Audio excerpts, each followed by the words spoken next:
The Sideways, Book 1, Awake, written and narrated by Andy Havens.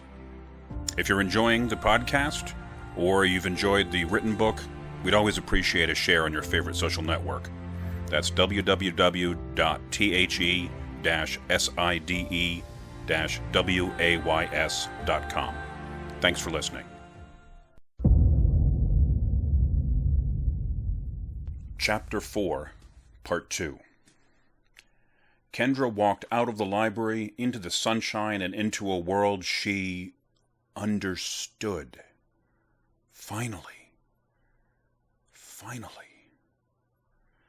The ordeal of the librarian's way had occupied her thoughts entirely, and then she had been so busy trying to worm any kind of useful information out of Mrs. McKee that she hadn't really taken a moment to stop and absorb her new understanding, her new senses, her new sight. Kaolin beside her, she stood quietly on the steps of the library between the lion statues and saw them for what they were. Lions. Golden and rippling with sleek muscle, glowing in the late morning light with gentle heat waves rising off their sides as they breathed, turning their heads first to the left, then to the right, sometimes looking up, sometimes down, stretching and shaking their manes. One of them turned to look at her, satisfied that neither she nor the Greenman was a threat. It went back to his observations. Across the street a flash of color caught Kendra's eye, and she looked up to see a small boy skipping down the sidewalk in huge bounds, rising and falling slowly, like she'd seen astronauts do on the surface of the moon. The color she'd seen was a splash of rainbow light that seeped up from the concrete every time his foot struck. He had small, almost cherubic wings and was eating peanut M&Ms from a gallon Ziploc bag, grinning like a maniac. A moment later, a rather harried woman rushed out of a nearby doorway and raced to catch up with him, grabbing him by the elbow and almost pressing him back down to earth. She took the bag of candy from him and gave him a look that was half scold, half amusement. The boy licked his lips and smiled, and the two walked down the sidewalk, hand in hand. Kendra barely noticed that the woman had 4 arms, the other 3 of which were holding shopping bags. She turned to face Kaolin and said, "It finally makes sense." He smiled and was about to say something when a muffled voice from her backpack exclaimed, "You can either let us out or I can burst these seams. It's getting a mite close in here." Kendra muttered, "Whoops," and put her backpack on the step next to her, setting it down to unzip it. A moment after doing so, Bran appeared beside her, also sitting on the step, with the crow on his shoulder. "Ah," he sighed, stretching his arms out and rolling his head on his neck. "Much better." "I agree," said the crow, in a soft, vaguely accented contralto. Kendra turned her head to look at them and said, "I'm sorry, it's just that this," she gestured at the whole world, "it's so new to me, it makes me feel..." "It feels right," suggested the crow. "Yes," Kendra said, "it feels right. Everything used to feel like I was seeing it through wax paper or trying to touch it through mittens, and I finally feel balanced." Bran patted her on the shoulder. "Most reckoners grow up with the sight. Almost all, in fact. Not having sight, well, that would be a kind of blindness for us. Some have more than others, and an unlucky few never develop it or lose it through accident or disease. It almost always leads to death." "Why?" Kendra asked. "Without sight, it is almost impossible to walk the ways. If you are very powerful or very desperate, you might still open a way, but day-to-day life? Imagine being blind, deaf, dumb, losing your sense of touch and smell and taste, all of it. How would you know the world? For reckoners, the difference between life and death is, in many ways, sight." Kendra nodded, suddenly angry. "And my mom has been drugging it away from me all these years?" "Don't blame her," the crow said. "You should have been raised a reckoner. The fact that you didn't go completely crazy, or just die and wither, is a testament to your strength, part of which you got from her." "Dah!" barked Bran. "What a bunch of feel-goody shite. For some reason, who knows why, your mom and your shrink set you on a dangerous path. Lane is my half-sister, yes, but had I known she'd had a daughter after, well, after her first husband left, I would have stepped in. Kendra was about to ask about her father, but Bran pushed on, clearly uncomfortable with the subject and unwilling to pause. Being an untrained, unaffiliated reckoner, he continued, is more perilous than being a mundane. Whatever strength you have, it's yours. Don't waste another thought on your mother or any chronics you knew before. That's not a kind word, Bran, scolded the crow. Ah, Bran repeated, I'm not a kind man. And with that, he stood up, brushing off his knees and the seat of his pants. Kendra stood up too and put a hand on his arm. The short, burly man looked at her suspiciously, but didn't pull away. Please, Bran, she said. I'm grateful for your help, truly, but I don't know what any of this stuff about my mom or dad means. Bran looked pained and made a face as if he'd bitten into something sour. Then he seemed to make a decision. His face softened, and he took Kendra's hand in both his own. I'll tell you this much, lass, as you deserve to at least know the right names. Your mother was born Elenia Geary in the House of Release. We shared a mother in Release, but her father was of Flux. So you have grandparents in at least 2 houses, which itself is a rarity. Growing up between 2 domains, your mother was more flexible than many, and that led her to meet and fall in love with a reckoner of increase, Morgan White. Kendra piped up. My father? Bran shook his head. No, girl, that would be impossible. They were married and she took his name, but when she tried to change allegiance to his house, she lost her reckoning, and he disappeared. My mom had what I have now, Kendra thought, and lost it. That would be awful. And it explains a lot. But why couldn't Morgan be my father? She asked. Bran kept shaking his head as he spoke, his voice low and gruffed. These are not things that are spoken of in our world, niece. To change houses is, well, very rare. And it often results in a loss of power, sometimes even a complete loss. Again, rare, but not unheard of. It's one of the reasons we keep to our own, and why having family in more than one domain can be, well, dangerous. At some point, you have to choose. And if you choose badly, he shrugged. You lose some or all of your reckoning, Kaelin filled in. That's right, Bran said. It's very rare, and it's not talked about except as a cautionary tale. In the case of your mom, crossing domains reduced her to a mundane. That kind of shock would have ended an unborn child. Which is why Morgan can't be my father? Bran nodded. That and the fact that if he was, Increase would have claimed you long ago. As we live so much longer than mundanes, reckoners are not as fertile. Children are cherished, and anyone in the houses would have been able to see your ability had it not been for the drugs you were on. That made Kendra scowl. So someone wanted to keep me from becoming a reckoner? Maybe. Bran made a weighing gesture with his hands. Maybe not. Your mother went into the mundane world with no memory of the ways. A child by another mundane would have had some touch of power, as you do. But that would seem to her like madness. Many of those judged mad in your world, well, your old world, are mundanes with some reckoner blood or a touch of power. Kendra scowled and looked from her uncle to the Greenman and back again. But why didn't my mother's family, her domain, look after her and check in on me to see if I was a half-breed bastard child of a broken traitor? The crow chimed in. Kendra gasped and was about to protest when Bran laid his hand back on her arm. It's harsh, but the bird saved me from having to say it. When you cross out of your house, it's like turning your back not just on family, but on everything. And her loss of reckoning was seen by many as just punishment for her treason. The Greenman spoke up.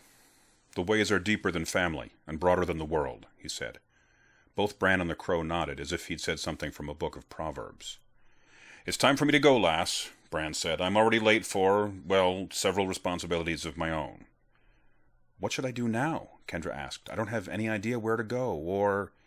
Maybe I'll see you later, Kendra, Bran interrupted. He began making a gesture with his left hand in an odd, circular way.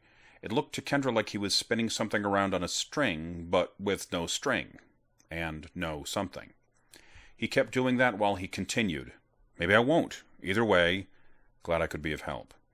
If you find yourself stuck in a master's way again, don't call. No offense. But Bran, Kendra started to ask, I've got so many questions. I need... She got no further. A nice, expensive sports car pulled up near where they were sitting.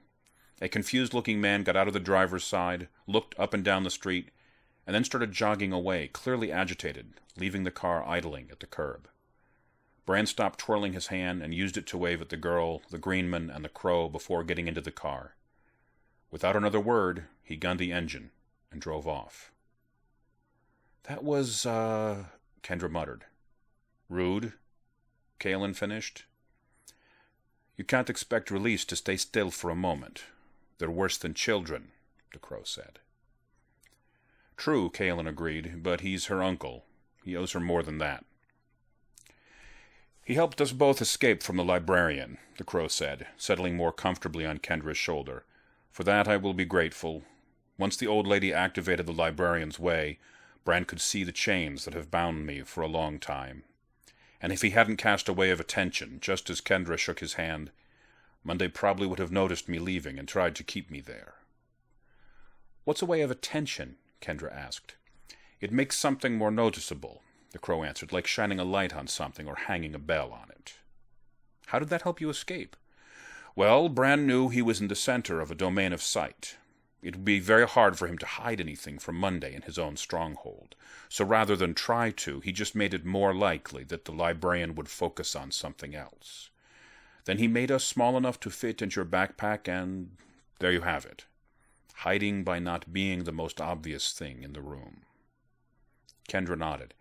"Interesting. I've heard that called hiding in plain sight, but I guess this is even a bit more effective." "It often is," Kaelin agreed. "There are examples in nature of creatures that change their habitat to appear different to predators, making them look elsewhere. Sometimes changing your environment works better than changing yourself." "Quite," said the crow, "and often easier." Kendra turned to look at the blackbird sitting on her shoulder. "I'm sorry," she said, "but I don't think I caught your name earlier. Things were a bit rushed in Monday's office, and I was glad to help you escape, but I don't remember if you introduced yourself or not." "I did," replied the crow, "but I am not hurt that you don't remember. You were under great duress. I am Tess. Some called me Tess Corva, even before I assumed this shape." "I don't understand," said Kendra. "Corva means—" "It means crow," Tess explained. "For many years I was known as the Crow, the She-Crow, Lady Corvina, other names, many names. All the same bird." "Why?" Tess hesitated. "That is a dark story, and one for another day, girl. Today we are free, you and I. You need to consider what you will do with that freedom." Kendra looked around again. Everywhere she turned, a few fantastic people and creatures were carrying on, walking, or flying, or crawling. Surrounded by more regular people.